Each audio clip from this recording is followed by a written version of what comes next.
Wasaa huu wa sasa ni wasaa wa Church Paz. Najua umetoka kusikiliza zile A-list ya ngoma kali kwenye Afro Gospel na tumaini utakuwa umefurahia. So, kama nilivyokuahidi kwamba leo kwenye Church Paz tutauzungumzia wimbo wa Kibonge wa Yesu.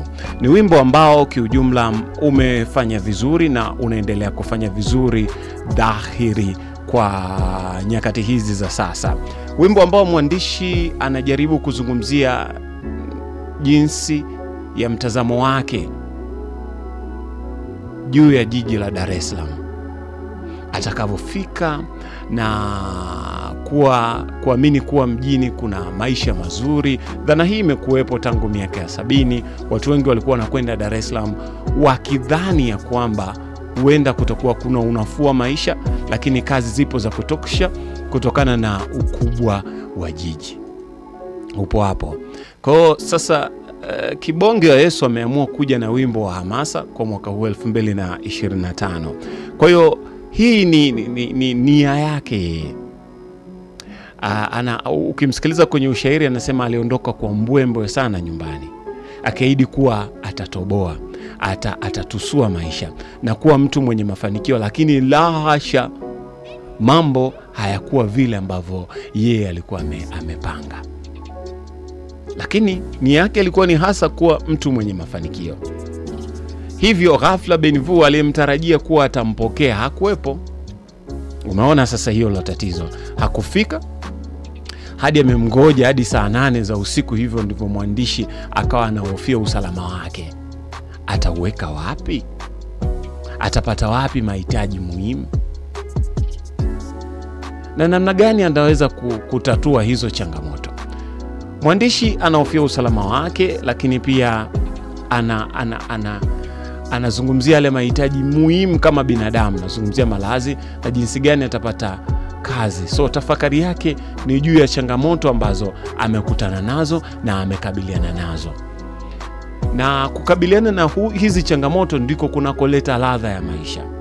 Pale tunapokabiliana na magumu, mwandishi anaimba wimbo tena yatakuwa sawa, akiwa na tumaini na roho ya ustahimilivu, akiwa amejikaza vyema kabisa, na anarejelea juu ya masahibu aliyoyapitia katika sura zake za kale za maisha. Aliyojifunza kwenye jitihada zake, alijipa moyo ya kwamba ni kama mtu ambaye yuko jangwani. Mtu ambaye yuko jangwani, kitu ambacho ni cha thamani sana kwake ni maji. Kwa tunajaribu kurejelea tumaini la mtu ambaye yuko jangwani, licha kwamba ana dhahabu, lakini pia hiyo dhahabu haina thamani, ila maji ndiyo yana thamani kwa sababu ana kiu. Aweze kupata maji, aweze kuendelea na maisha na safari yake iweze kuendelea. So mwandishi anamwamini Mungu na kumtumainia kwamba si kwa akili zake tu kwamba ataweza kutoboa, lakini anamsikiliza Mungu. Kwenye ushairi huu mwalimu anatufanya turejelee, yani mwandishi anatufanya turejelee kwenye maandiko matakatifu. Mithali 3:5, mtumaini Bwana kwa moyo wako wote, wala usizitegemee akili zako mwenyewe. Baada ya hapo anatumia akili na kumtumainia Bwana. Wimbo huu wa hamasa una kukuza kiimani na kukuambia kwamba imekupasa kuwa na imani pekee na kumtegemea Mungu katika maisha. Hivyo tunapaswa kufuata maelekezo ambayo Mungu anakuwa anatupa. Wimbo huu ukafanyike baraka kwako wewe mpambanaji. Ubarikiwe kwenye jitihada zako zote ambazo umekuwa ukizifanya. Kibonge wa Yesu ameleta wimbo huu kwa wewe mpambanaji ambaye unanisikiliza hivi sasa. Ubarikiwe kwenye jitihada zako. Wimbo wa Kibonge wa Yesu alimshirikisha Banana Zoro. Tunamfahamu Banana Zoro, amekuwa akiimba secular, lakini nowadays tumeona wasanii wengi wa secular wamekuwa wakishirikishwa kwenye kazi za gospel. Rasmi ulitoka ilikuwa ni Machi 21 mwaka 2025 kwenye majukwaa ya kidijitali kupitia lebo yake ya Kibo Melodies na kutayarishwa na Mtozi Mixing Doctor.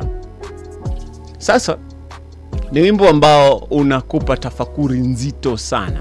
Ni wimbo ambao kiujumla umebeba mantiki kubwa sana ya maisha ambayo tumekuwa tukiishi kila uchao. Kibonge wa Yesu huyu hapa anakuambia tusichoke kupambana, akimshirikisha Banana Zoro. Tunamfahamu ameimba secular, lakini pia amewahi kuimba nyimbo ambazo zimekuwa na mguso kwa namna moja au nyingine. Furahia wimbo huu hapa wa Kibonge wa Yesu, anakuambia usichoke kupambana. Oya, usichoke kupambana. Enjoy.